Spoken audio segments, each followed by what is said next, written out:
الحمد لله رب العالمين والعاقبة للمتقين والجنة للموحدين والنار للعاصين والصلاة والسلام على أشرف الأنبياء والمرسلين الملقب بطه وياسين سيدنا ونبينا وشفيع ذنوبنا وطبيب نفوسنا وحبيب قلوبنا ومولانا ومولى الثقلين جد الحسن والحسين الممجد أبي القاسم محمد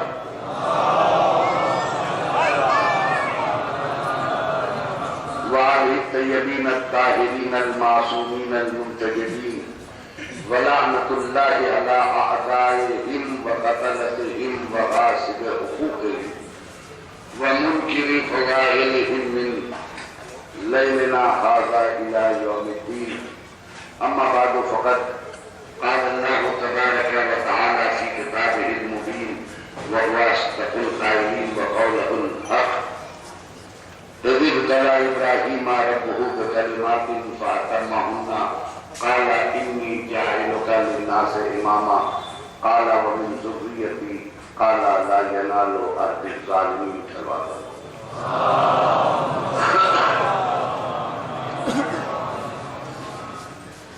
عزیزان محترم، سب سے پہلے تو میں معذرت خواہ ہوں، مجھ سے پہلے کسی برادر مومن کو کچھ پڑھنا تھا لیکن یہ مجھے اطلاع نہیں تھی. میں جب اوپر آ گیا خبر ملی انشاءاللہ میں ان سے کہوں گا کہ کل ضرور وقت میں اس کو اپنے خواہشات کو بہرحال دیا دربار مولا اپنی چھاتا کے پیش کرنا. دوسری بات ہمارے لیے فخر کی ہے کہ آج ہمارے درمیان فخر ہندوستان دلی کے سرزمین کے عظیم شخصیت ہمارے مولانا سید علی صاحب امام جماعت ہمارے درمیان موجود ہیں اور یہ مولا نے سلامت رکھے. اس جگہ پر قیادت ہوتی ہے، قائد ملت ہوتا ہے، اس محفل کی رونق ہی الگ ہوتی ہے، اس مجلس کی رونق الگ ہوتی ہے. خداوند عالم ان کے صاحب ہمارے سروں پر برقرار رکھے. آپ سلوات پڑھیں، ان کی سلامتی کے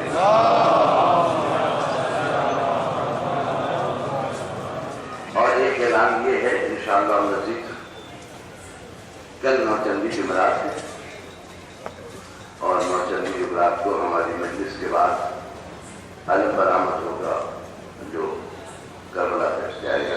کربلا تک زیادہ سے زیادہ آپ لوگ اس علم میں شریک ہوں اور اس جلوس کو منزل تک پہنچائیں. ایک اور سوال ہے محمد والے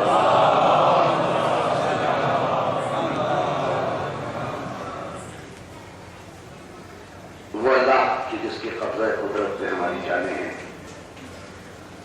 بڑا قریب ہے. وہ تمام کائنات کے اشیاء کو، خود کائنات کو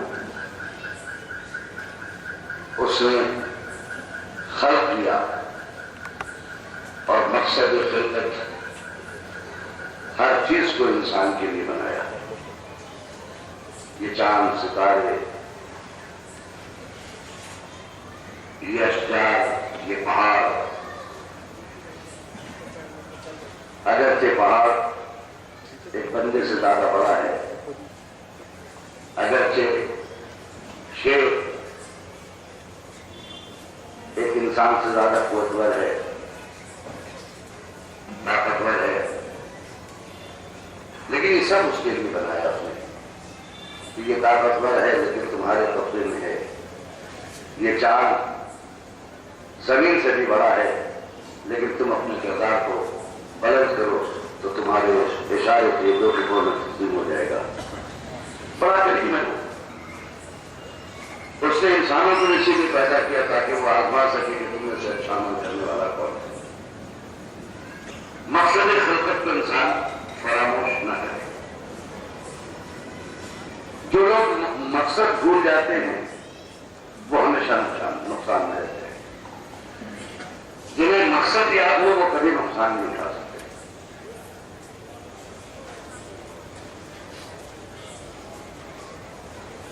وہ ایسا رب ہے کہ جس کا سجدہ جس قدر کیا جائے وہ کم ہے،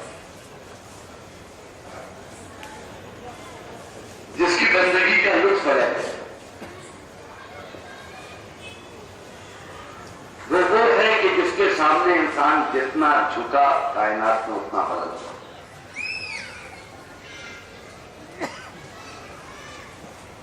اس کے دربار میں انسان جتنا بھی خود کو ذلیل و خوار کر کے پیش کرتا ہے، کائنات میں وہی شخص سب سے عظیم ہوتا ہے. وہاں اندازہ لگائے کہ جس کا دربار ایسا ہو کہ جتنا انسان جھکتا ہے اتنا بلند ہوتا ہے.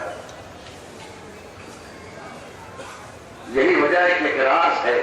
کبھی آپ دعائے قبیر پڑھتے ہیں تو آپ کو احساس ہوتا ہوگا کہ مولا کائنات فرماتے ہیں انا عبدک الضعیف الذلیل الحقیر المسکین المستقیم. کیا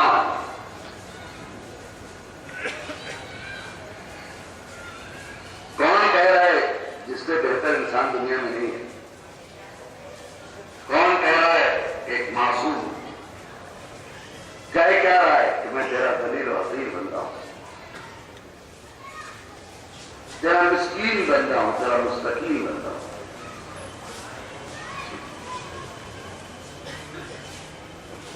یہ جملے کس کی زبان سے نکل رہے ہیں؟ جو صرف بڑا نہیں ہے بلکہ کائنات کا مولا ہے. ہمیں ایک فکر دے رہا ہے یہ جملہ کہ خدا کے نزدیک وہ کیسا اپنے کو پیش کر رہا ہے جس کے پاس سب کچھ ہے. تو ہمیں کیسا ہونا چاہیے جس کے پاس کچھ نہیں ہے؟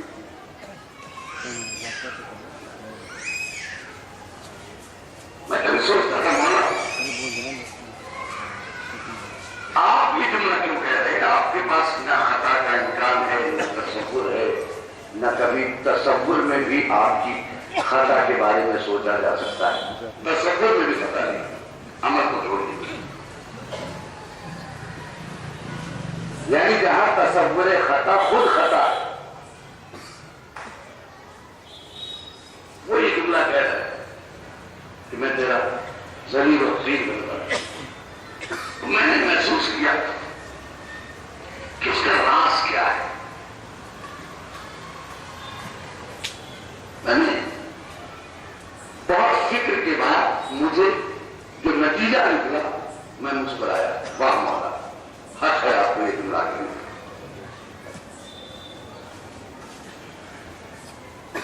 مولا آپ کو حق ہے کیونکہ ہم آپ کے پیروکار ہیں. یہ لفظ مجھ جیسا جاہل آدمی اگر سامنے آئے تو کہا مولا پر یہ جملہ اچھا نہیں لگتا کہ وہ خدا سے کہہ کہ آپ کا کر ضعیف. ٹھیک ہے، لیکن کیا کیجیے گا، ہے تو ہے قبول میں. یہ جملے کا مقصد اس وقت سمجھ میں آئے گا جب آپ یوں سمجھیے کہ جب بچہ چھوٹا ہوتا ہے سال تک کا اور کھڑا ہوا ہے، اب 1 سال کا وہ کھڑا ہونے لگا، تو آپ نے دیکھا ہوگا کہ ماں اور باپ دونوں مل کے اس کی انگلیاں پکڑتے ہیں اور اس کو چلاتے ہیں. تو جب وہ چلاتے ہیں تو اپنے چھوٹے چھوٹے قدم اٹھاتے ہیں.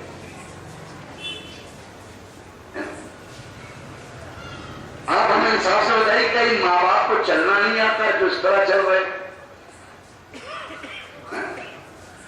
کیا والدین کو، پیرنٹس کو چلنا نہیں آتا؟ اس طرح کیوں چل رہے ہیں یہ چھوٹے چھوٹے قدم اٹھا کے؟ تو آپ کہیں گے مولانا دماغ خراب ہے. صحیح کر رہے ہو. آج یہ چل نہیں رہے، چلنا سکھا رہے. یہ چلنا سکھا رہے ہیں کہ اس طرح بیٹا چلو. اب آئیے مولا کا وہ جملہ. مولا نے جملہ نہیں کہا، ہمیں اس جملے کی تعلیم دی کہ جب اپنے رب کے سامنے جانا تو اس طرح گفتگو کرنا، انا عبدک السیف السلیل العظیم، صلوات پڑھیں نا محمد علی محمد۔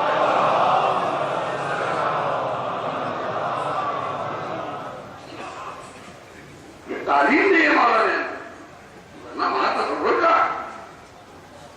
یہ ہمیں بتایا ہے کہ خدا سے کس طرح گفتگو کرنا۔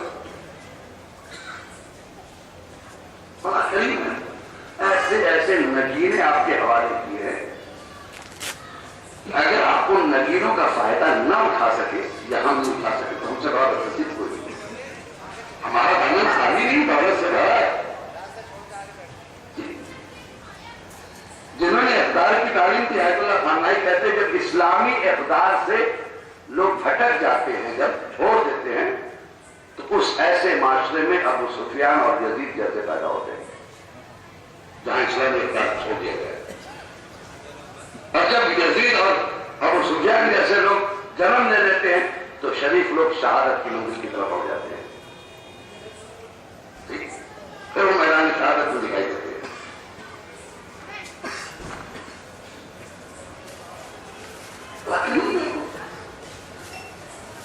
اس کی کریمی کی امتحان نہیں، وہ آواز دے رہا ہے کہ جب ابراہیم کے رب نے ابراہیم کا امتحان چند کلموں سے لیا اور وہ امتحان میں کامیاب ہو گئے تو اللہ نے کہا کہ میں نے تمہیں لوگوں کا امام بنایا۔ تو جناب ابراہیم نے فوراً دعا کر دی، ماننے والے میری ذریت، میری اولاد، میرے گھر والے، اللہ نے یہ نہیں کہا کہ قبول نہیں کرے گی تمہاری دعا، پیمانہ بنا دیا، لا ینال عہد الظالمین، یہ ہوگا ظالموں تک نہیں پہنچ سکتا۔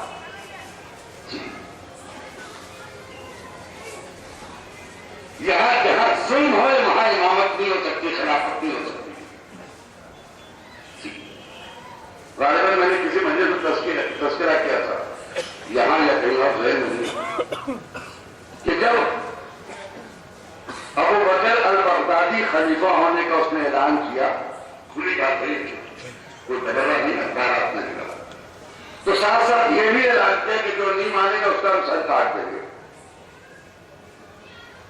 ایک میرے بہت عزیز دوست برادر اہل سنت میں سے، انہوں نے کہا مولانا یہ کہتے خلیفہ ہے کہ نہیں مانیں گے تو سر کاٹ دیں گے۔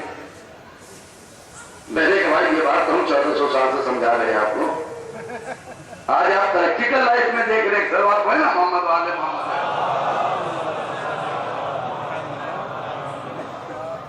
تو اللہ نے کہا جہاں ظلم ہوگا وہاں خلافت نہیں ہو سکتی، وہاں امامت نہیں ہو سکتی، لا ینال عہد الظالمین، یہ ہوتا ظالموں تک نہیں پہنچتا، یعنی امامت کو مظلوم میں تلاش کرنا ہوگا، ظالموں میں نہیں۔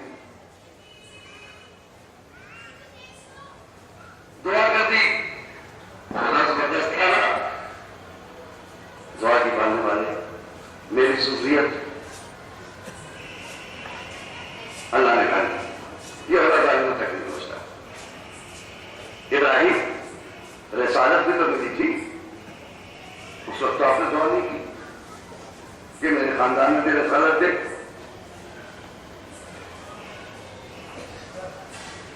آپ کو نبوت بھی تو ملی تھی، نبوت کے وقت تو آپ نے دعا نہیں مانگی، ہے نا؟ آپ کو سلفہ بھی پیدا کیا گیا تھا، اس پر بھی تو ملی ہے، آپ رسول بھی ہیں، نبی بھی ہیں، صاحب کتاب بھی ہیں، لیکن ان وقتوں میں آپ کو کہیں نہیں ملا کہ وہ من ذریتی کہا ہو آپ نے۔ تو عجب نہیں کہ ابراہیم جواب دے تمہیں کیا پتا یہ امامت کیا ہے۔ دیکھو رسالت کا لباس جو ہے، خلت کا لباس جو میں نے پہن رکھا، میں خلیل اللہ بنایا گیا، یہ خلت کا لباس مجھ تک محدود ہو گیا، دوسرا خلیل اللہ نہیں ہے۔ نبوت آگے بڑھ کر ختم ہو جائے گی، ختم نبوت کر جائے گی، لیکن آج جو مجھے عہدہ ملا ہے اس کا اختتام نہیں ہے، اس کا سلسلہ جاری رہے گا۔ اگر زمانہ 11 اماموں کو شہید بھی کر لے تو خدا بارہویں کو پردے میں رکھ دے گا۔ ایک سلام پڑھے محمد والے محمد ہے. میں وہ عہدہ مانگ رہا ہوں جو قیامت تک میری نسل میں باقی رہے. قیامت تک میری نسل میں باقی رہے. میں وہ عہدہ مانگ رہا ہوں اللہ سے. ابراہیم بھی امام ہے, امام حسین بھی امام ہے. دونوں کی امامت میں کیا فرق ہے؟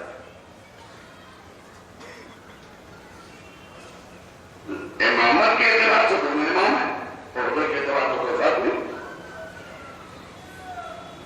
لیکن شخصیت کے اعتبار سے فرق ہے. وہی کیوں یہ اعتماد کی منزل ہے اور کچھ نہیں.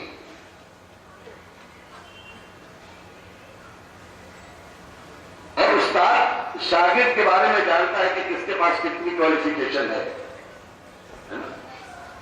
پھر بھی وہ امتحان دیتا ہے.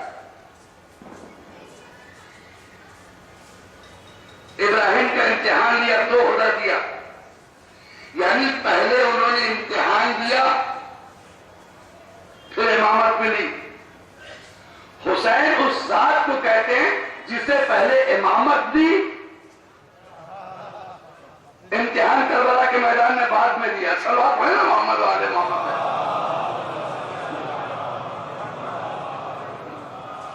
امامت پہلے میں دی, امتحان بعد میں دیا. جانتا ہے کہ یہ امامت کی منزل میں پیچھے نہیں ہٹنے والا ہے, امام بنا دو.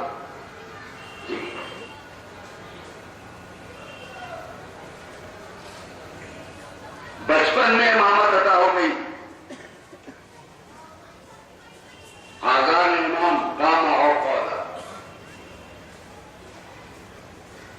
چاہے یہ بیٹھے ہو تب بھی امام ہے. رسول فرماتے چاہیے کھڑے ہو تب بھی امام. جی ہم یہ سمجھتے ہیں کہ بیٹھے ہیں تو امام اس کو جیسے آپ لوگ بیٹھے نہیں, یہ کھڑے ہیں تب بھی امام ہے. ہم سمجھتے جیسے ہم کھڑے ہوتے ہیں نہیں. رسول نے اس حدیث میں ایک اشارہ دیا ہے کہ بیٹھ جانے کا مطلب سلو کے لیے تیاری, کھڑے ہو جانے کا مقصد جنگ کی تیاری. اگر یہ قلم اٹھا لے تو بھی امام ہے, تلوار اٹھا لے.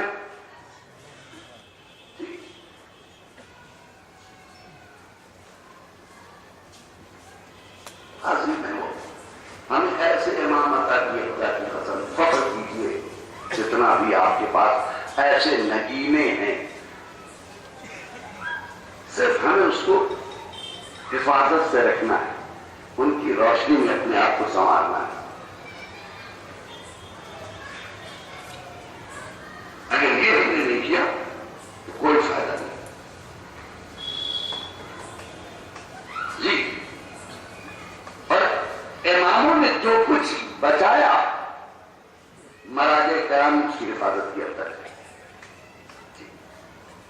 یہ آج تک جو اب تک دین بچا ہوا چلا رہا ہے, یہ فقہائے وقت مراجع وقت کی دین ہے جو آپ تک دین پہنچائے.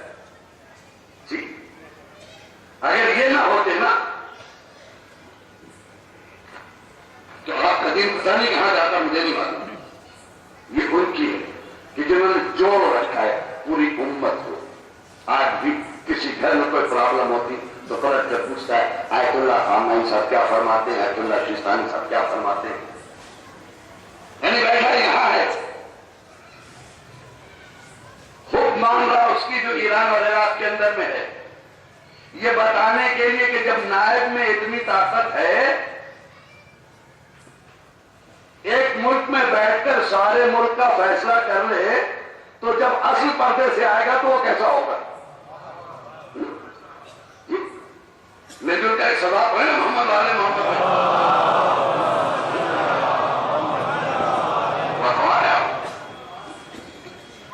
جب جس کے نائب اتنی طاقت ہے تو اس کے اصل کیا ہے, اتنی طاقت ہو. ہم اپنے ذہنوں کو بدلے. پر ایک میری درمیان میں بھول نہ جاؤں, ایک ریکویسٹ ہے آپ سے کہ جب فرش اعضاء پہ آئیں آپ لوگ, ماشاء اللہ سے سبھی اس کو فالو ہی کر رہے ہیں, لیکن کچھ لوگوں تک پیغام نہیں. ہو سکتا ہے ان کی کوئی مجبوری ہے. اس بات کا خیال رکھیں کہ وہ لباس پہن کر نہیں آئے جو خوشی کی علامت ہے، جیسے لال، نیلا، پیلا، جو خوشیوں کا ہے،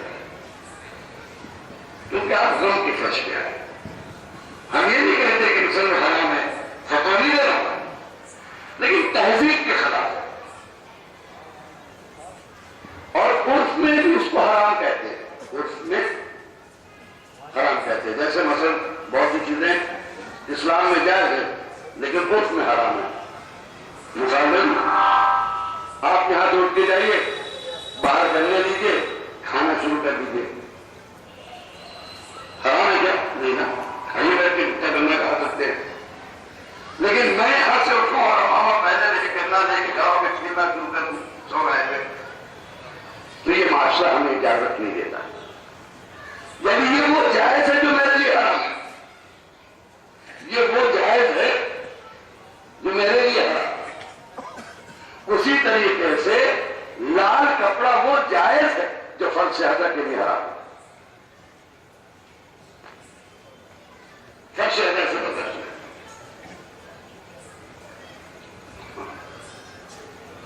آج ہم مولا کے چاہنے والے ہیں جو امام اکبر ہے، جس کی امامت لاجواب ہے،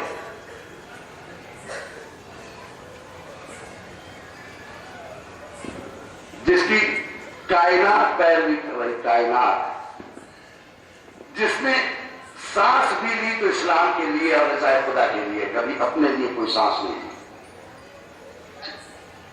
اپنے لیے کوئی سانس نہیں لی.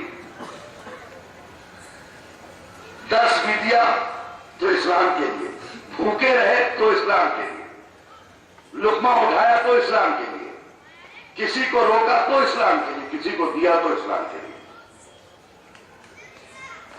مرضی کی انہوں نے کوئی قدم نہیں اٹھایا. یہی وجہ تھی دشمنی علی جو ہے کی وجہ کیا ہے؟ ان کا اچھا ہونا، ان کی نیکی، ان کی دشمنی. کہ جن لوگوں کو حرام کھانے کا شوق تھا وہ کبھی حلال والے کو نہیں کریں گے. جو عدالت کے قریب سے نہ گزرے ہوں وہ عدالت کو کبھی گزر نہیں کریں گے. آپ کس کے ماننے والے ہیں؟ فخر ہے ہمیں، فخر ہم مولا کائنات کے ماننے والے ہیں. یعنی فرش ایسا اسی کو لائق کی. اور فخر سے ہم یہ کہتے ہیں، فخر سے کہ ہمارے پاس جو کچھ بھی ہے وہ گارنٹیڈ ہے، گارنٹیڈ. اسلامی مہر لگی ہوئی ہے اس پہ، ہمارا اسلام بھی مہر لگایا اس پر، ہمارے اسلام پہ بھی مہر لگایا. اللہ کا رسول جانتا تھا کہ میرے بعد ڈپلیکیٹ اسلام مارکیٹ میں آئیں گے. پھر یہ امت کیسے پہچانے کی کیا اسلام کون ہے؟ آج دیکھیے کتنے اسلام ہے، داعش کا بھی اسلام ہے، یزیدیوں کا بھی ایک اسلام اخبار لکھتا ہے، کسی کو پتہ ہی نہیں تھا کہ یزیدی بھی ایک ہے. جب اخباروں میں آیا تو معلوم ہوا کہ یزیدی ابھی بھی ہے. کتنے اسلام ہے، یہ کیسے پتا چلے اصلی اسلام کون ہے؟ شاید یہی وجہ تھی. ہم نے یہ دیکھا ہے، دنیا کا دستور ہے، جب مارکیٹ کے اندر میں کوئی دوا سکسیسفل ہو جاتی ہے تو ڈپلیکیٹ مارکیٹ میں آ جاتی ہے نا. ڈپلیکیٹ دوا فوراً آ جاتی مارکیٹ میں تو کمپنی اس پہ اپنا مونوگرام بناتا ہے. اس مونوگرام کو دیکھ کے اصلی کا پتہ چلتا ہے. یہ مونوگرام آپ دیکھ لیجیے ہے تو آپ لیجیے گا، ورنہ مت لیجیے گا، ڈپلیکیٹ آ رہا ہے.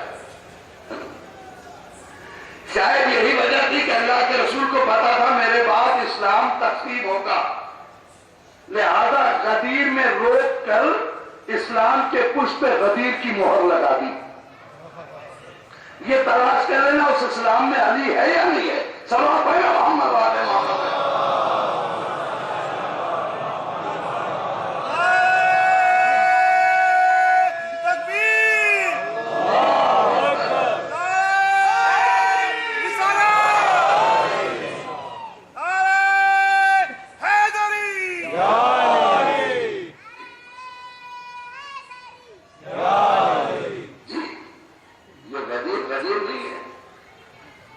یہ پہچان ہے اسلام، مہر لگا دیجیے اسلام کی پشت پر اتنا حدیث کی مہر لگی ہے تو بس صحیح اسلام ہے۔ تو آج ہمارے پاس جو کچھ بھی ہے کنفرم، آپ کی نمازیں کنفرم، آپ کے روزے کنفرم، نو ڈاؤٹ، آپ کا دین کنفرم، نو ڈاؤٹ۔ کیوں؟ اس لیے کہ ہمارا سلسلہ کبھی ٹوٹا ہی نہیں۔ رسول نے جو نماز پڑھی ہم ڈائریکٹ رسول کے بعد علی کے پیچھے آ گئے، علی نے وہی نماز پڑھائی جو رسول نے پڑھائی، علی کے بعد ہم حسن تک پہنچے، حسن نے وہی پڑھائی جو حسین علی نے پڑھائی، ہم حسن کے بعد حسین تک آئے، حسین نے وہی نماز پڑھائی جو حسن نے پڑھائی، ہم زین العابدین تک آئے، زین العابدین نے وہی نماز پڑھائی، کہیں سلسلہ ٹوٹا نہیں، یہاں تک کہ ہمارا 12واں آیا۔ جب 12واں پردے میں گیا تو مہاراج کرام نے فالو کیا، مہاراجے نے وہی نماز پڑھائی جو ہمارے 12ویں امام نے پڑھائی۔ اب وہ سلسلہ آپ چلتا آیا۔ اب آپ بتائیے آپ سے بہتر کسی کی نماز نہیں ہو سکتی۔ کیوں نہیں ہو سکتی؟ دوسروں میں اختلاف کیوں؟ کیونکہ انہوں نے رہنما بدلے، ہم نے رہنما نہیں بدلے۔ صلاح پڑھے نا محمد والے محمد جی، ہم نے رہنما نہیں بدلے۔ یہی وجہ ہے کہ ہمارے یہاں کو کبھی اختلاف نہیں ملے۔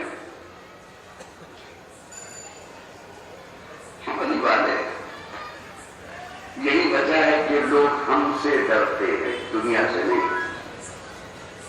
کیا وجہ ہے؟ آپ مٹھی بھرے، آپ سے خوفزدہ ہے دنیا، جو کروڑوں کی تعداد میں ان سے خوفزدہ کیوں نہیں ہے؟ جانتا ہے کہ حضرت اسلام میں آئے، سیرت محمد تو ان کے گھر، سیرت علی تو یہاں پائی جاتی ہے۔ اور یہی وجہ ہے کہ ان کا مرجع، ان کا ولی فقیہ جو حکم دے دے وہ حکم ہی ہوتا، حکم الہی ہوتا، حکم رسول ہوتا، حکم امام ہوتا ہے۔ حکم ولی امر مسلمین، حکم امام ہے جی۔ اور میں مثال دے دوں،